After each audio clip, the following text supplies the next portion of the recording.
बिस्मिल्लाहिर्रहमानिर्रहीम। अस्सलामुअलैकुम वरहमतुल्लाहि वबरकातुहू। जी तो स्टूडेंट्स, हमारा ये लेक्चर नंबर 44 है और इस लेक्चर में हम डिस्कस करने जा रहे हैं speed of light in a medium and refractive index. तो चलिए बुक की जानिब बढ़ते हैं।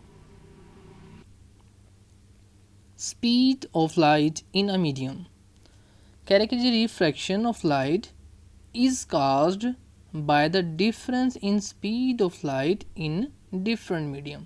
कह रहे कि ये जो रिफ्रैक्शन हुई है, यानी कि हमारे पास जब लाइट एक मीडियम से, ठीक है, जैसे एयर है, उससे हमारे पास अगर ग्लास के अंदर गई है, ठीक है, इसे बोलते हैं एक मीडियम से दूसरे मीडियम के अंदर जाना, ठीक है। तो तब वो क्या करती है, रिफ्रैक्शन करती है, अपना पाथ जो है वो चेंज करती है। वो क्यों कहता होता है काज, जिसकी वजह क्या है भाई, bye the difference in speed of light. ये हमारे पास जो है इन दोनों मीडियम्स के दरमियान फ़र्क है, किसका भाई, स्पीड ऑफ लाइट का। यानी हमारे पास एयर के अंदर स्पीड ऑफ लाइट ज़्यादा है, ज़्यादा तेज़ी से मूव कर लेती है, स्पीड लाइट जो है ज़्यादा स्पीड से मूव कर लेती है। जबकि हमारे पास जो ग्लास है, शीशा है जिसे बोलते हैं उर्दू में, उसके अंदर लाइट के गुजरने की स्पीड कम है। किससे कम है, एयर से कम है। इसलिए हमारे पास लाइट क्या करती है, मुड़ जाती है, रिफ्रैक्शन हो जाती है उसकी, ठीक है। For example, the speed of light in air is approximately 3.0 multiply by 10⁸ metre per second. ठीक है, तो ये स्पीड ऑफ लाइट है जो आपको याद होनी चाहिए कि 3.0 multiply by 10⁸ metre per second, यानी कि हमारे पास एयर के अंदर ये स्पीड ऑफ लाइट है। एक सेकंड के अंदर इतने जो है ना वो बहुत ज़्यादा मीटर जो है वो कवर कर लेती है। हाउएवर, ताहम, when light travels through a medium such as water और ग्लास, इट्स स्पीड डिक्रीजेस। लेकिन जब हमारे पास ये लाइट जो है वो एयर की बजाय पानी या फिर ग्लास में से गुजरती है तो इसकी स्पीड क्या होती है, कम हो जाती है। The speed of light in water is approximately 2.3 multiply by 10⁸. ठीक है, पावर उतनी ही है 10 की, लेकिन यहाँ पे 3 था, ठीक है। तो अब यहाँ पे कितना हो गया है, 2.3, यानी हमारे पास क्या हो गई है, स्पीड कम हो गई है। 3 ज़्यादा होते हैं, 2.3 कम होते हैं। तो while in glass it's approximately, और जबकि ग्लास के अंदर ये इसकी और कम हो जाती है, वो कितनी हो जाती है, 2.0, कहाँ 3 और कहाँ 2, ठीक है, तो काफ़ी कम हो जाती है। To describe the change in the speed of light in a medium, तो अगर हम इसकी डिस्क्राइब करें, we use the term index of refraction और रिफ्रैक्टिव इंडेक्स। तो इस चीज़ को बयान करने के लिए जो हम अल्फाज यूज़ करते हैं, जो टर्मिनोलॉजी यूज़ करते हैं, वो कौन सी टर्म यूज़ करते हैं, हम इंडेक्स ऑफ रिफ्रैक्शन इस्तेमाल करते हैं या फिर रिफ्रैक्टिव इंडेक्स, ठीक है। तो भाई रिफ्रैक्टिव इंडेक्स और ये क्यों इस्तेमाल करते हैं, स्पीड को बताने के लिए कि भी इसकी स्पीड जो है वो लाइट की कम हो गई है, ठीक है। अब ये रिफ्रैक्टिव इंडेक्स होता क्या है जो हम इस्तेमाल करते हैं टर्म, तो भाई रिफ्रैक्टिव इंडेक्स की आगे आपको डेफिनेशन बता रहा है। कह रहे हैं कि जी रिफ्रैक्टिव इंडेक्स एन, इसको शो किससे करना है, आपने स्मॉल एन से शो करना है, of a medium is the ratio of the speed of light c. तो जो आपके पास स्पीड ऑफ लाइट है उसको किससे शो कर दिया भाई, स्मॉल सी के साथ, ठीक हो गया। इन अ एयर, तो एयर के अंदर आपके पास जो स्पीड होगी उसको आप जो है वो नोमिनेटर में रखेंगे, ऊपर रखेंगे बटे से, to the speed v of the light in the medium.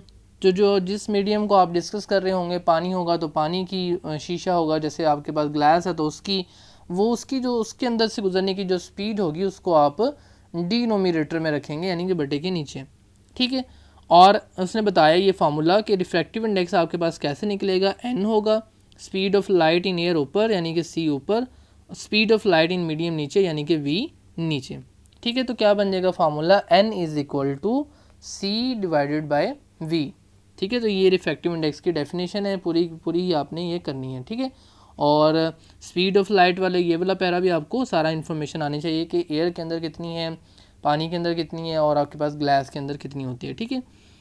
उसके बाद हमारे पास जो नेक्स्ट टॉपिक जो है वो है, ये पूछ रहा है हमसे कि आपने सेल्फ असेसमेंट करनी है कि whether the bending of light be more और less for a medium with higher effective index.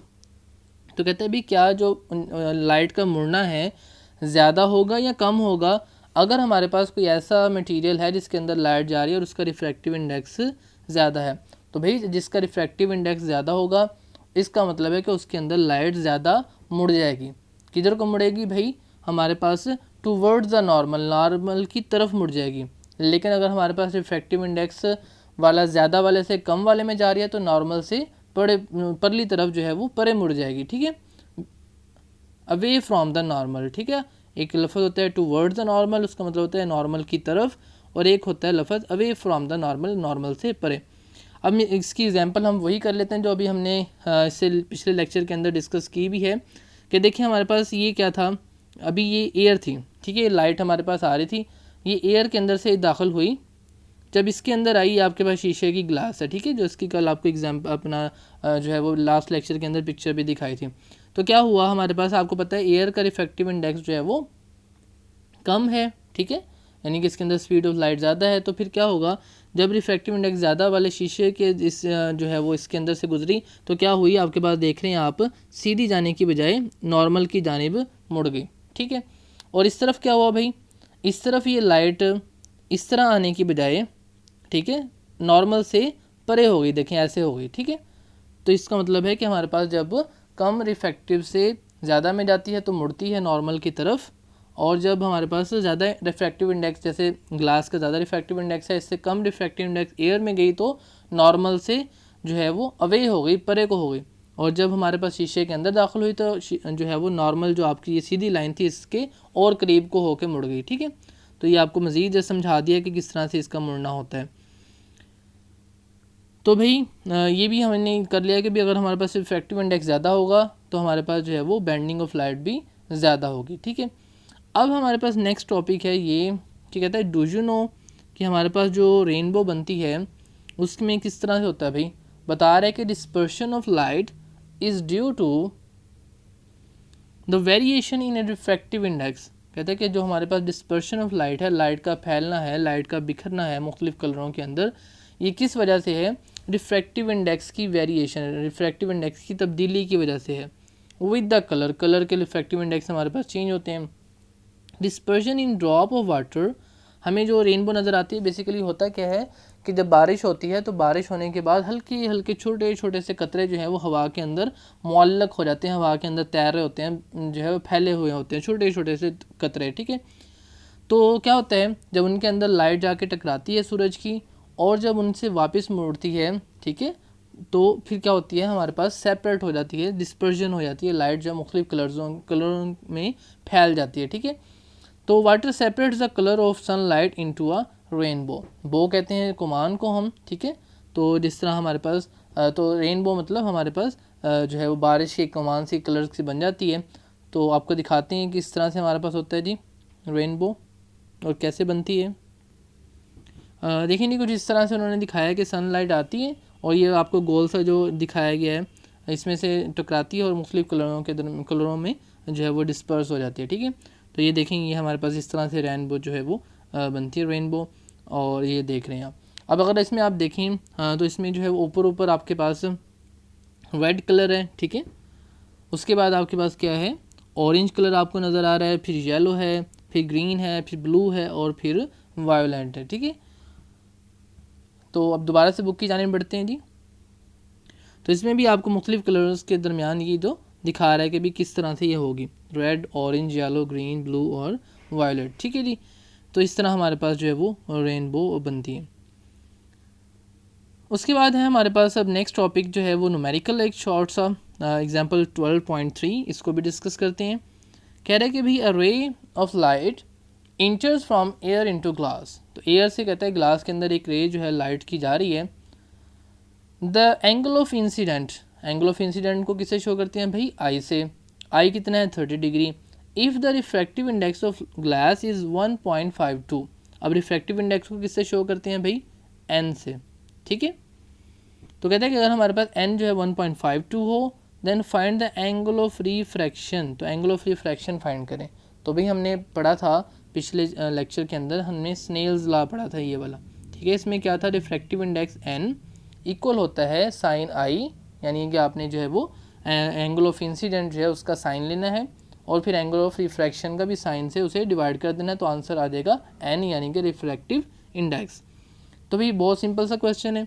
आपको गिवन में क्या क्या दिया हुआ, I30 एंड 1.52, स्नेल्स वाला फार्मूला यूज़ किया आपने, लिखा कि बाय यूजिंग स्नेल्स लॉ, तो आपने n की वैल्यू पुट की 1.52। अब चूँकि आपने जो है वो साइन r फाइंड करना है, तो आपने क्या किया, साइन r को इधर ले गए और n को इधर ला के डिवाइड कर दिया, तो आपके पास ये वाला स्टेप बन गया। ठीक है, अब साइन I30 था तो i की जगह पे 30 पुट कर दिया और डिवाइड कर दिया 1.52 से, तो आंसर आ गया 0.33। कैसे आया आंसर, आप कैलकुलेटर पे लेके चलते हैं, दिखाते हैं कि साइन 30 डिवाइडेड बाई 1.52 कैसे करेंगे आप। तो ये देखिए, हमारे पास कैलकुलेटर खुल चुका है, तो इसमें आप पहले जो है वो ये वाला बटन दबा लें। ठीक है, बटे वाला। ठीक है, इसमें आप क्या लिखेंगे, साइन 30 है ऊपर, तो साइन 30 लिख देंगे। ठीक है, साइन 30, फिर ब्रैकेट क्लोज कर देंगे और डिवाइडेड बाय कर देंगे भाई 1.52। ठीक है, इक्वल हमने किया तो ये आ गया दी। अब इसको हमने देखना है उसके अंदर पॉइंट्स के अंदर, तो ये जो हमारे पास S to D है, ठीक है, ये दबा दिया, ये आंसर आ गया 0.328 है। तो जो हमने इसे राउंड ऑफ किया तो 8 की वजह से 2 जो है उसको 3 में चेंज कर दिया, तो क्या बन गया 0.33। अब ये जो 0.33 आया है, ये तो हमारे पास साइन आ रहा है, तो हमें क्या करना है, इसका साइन इन्वर्स फाइंड करना है। किसका भाई, 0.33 का। तो आप किस तरह से करेंगे, इसे लिखेंगे साइन इन्वर्स। अब भी साइन इन्वर्स किस तरह से आएगा, शिफ्ट दबाएंगे और साइन दबा देंगे, तो ऑटोमेटिकली क्या बन जाएगा, साइन इन्वर्स। अब यहाँ पे लिखेंगे 0.33, ब्रैकेट क्लोज कर देंगे और आंसर आपके पास आ जाएगा 19.268।